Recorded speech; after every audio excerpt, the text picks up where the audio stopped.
Good evening, our dear learners. I welcome you for today's lesson. I hope you had a wonderful day. And here is yet another session that we want to look at growth and development. It's really very, very interesting for us to look at the growth and development. Taking a look at how people around us are growing. We can see young children, when they are born, they start to grow. Okay? They start to grow, and with the time, they undergo development. For example, in boys, you find that their chest becomes broad, and the girls, they start to develop the breast. The boys developed deep voices. Those ones are called development. And we shall take a look at this growth plans and then also in animals. Now, let us quickly look at some of the key terms in growth and development. Number one, what is growth? We need to know the meaning of the word. The word growth to help us understand what we call growth. So growth is defined as an irreversible or permanent increase in size and dry weight of an organism. So if an organism is growing, there is always a permanent increase in the size and also the dry weight of that particular organism. Take a look at a newly born baby. It will take 1 month. You'll find that the baby has changed. The size is now big. The baby is growing, is becoming tall. That is what we call a permanent increase. And once a person or a baby has grown, the growth cannot be reversed back. It cannot come back to a young baby. It will continue to grow. And that is why we say it is a permanent increase in the size and complexity of an organism. Growth takes place in multicellular organisms, and this kind of growth is divided into three phases. Multicellular organisms are those organisms with very many cells. They may have more than one cell. The opposite of multicellular organism is unicellular organism. The word uni means one. Multi means many. So here we are going to look at the growth in multicellular organisms in three phases. Phase number one is cell division. This involves increase in the number of cells, mainly as a result of mitosis.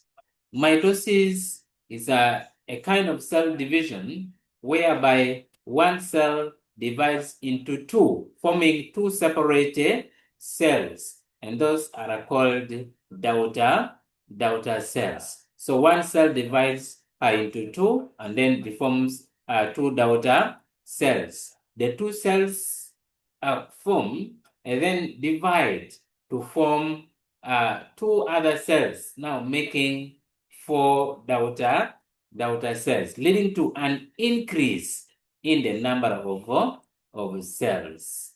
Number two is cell expansion. This is the permanent increase in the size as a result of uptake of water or synthesis of living materials.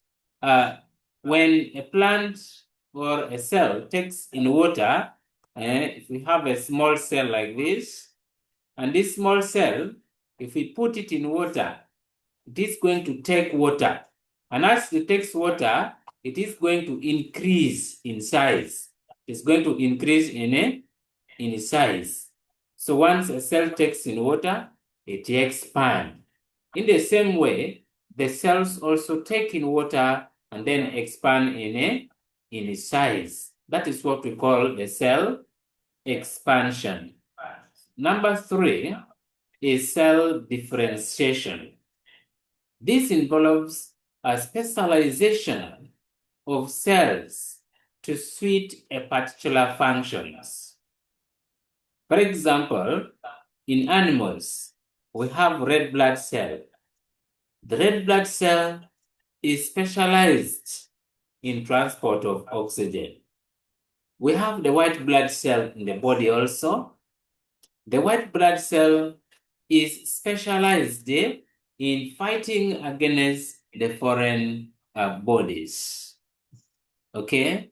So we have got very many other cells in our body that performs a specific function. So they are specialized in doing their specific function, like transport of oxygen, as we can see in red blood cell, fighting against diseases of foreign bodies, as we can see in white blood cells.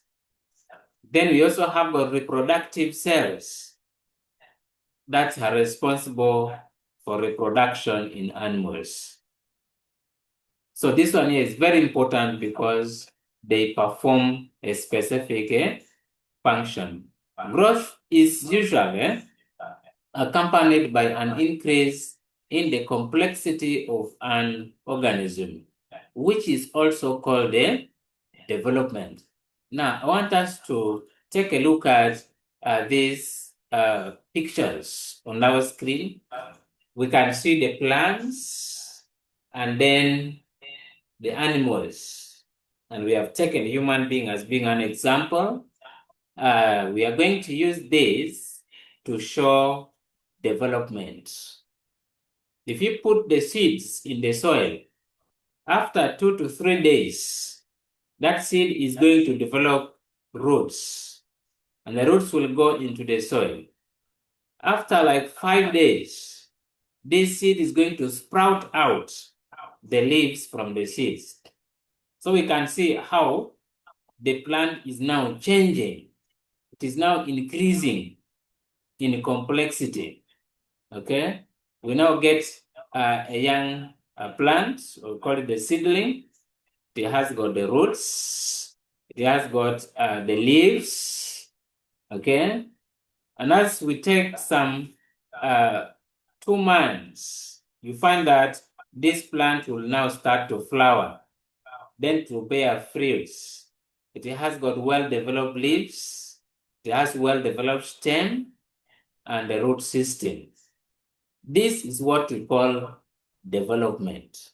Therefore, development is the increase in complexity and change of form of an organism. So we can see here in animals, a baby is born. This baby will start to grow and develop. We can see now this young boy here is having a broad chest. That means there is some development. We can see that the old man here has also become more complex, is now very tall and has got a broad chest. So that is what we call the development. So therefore, development is the increase in complexity and change of form of an organism. Thank you so much for joining us tonight. I wish you all the best. Join us again tomorrow in the same time. I wish you all the best. Thank you. Thank you.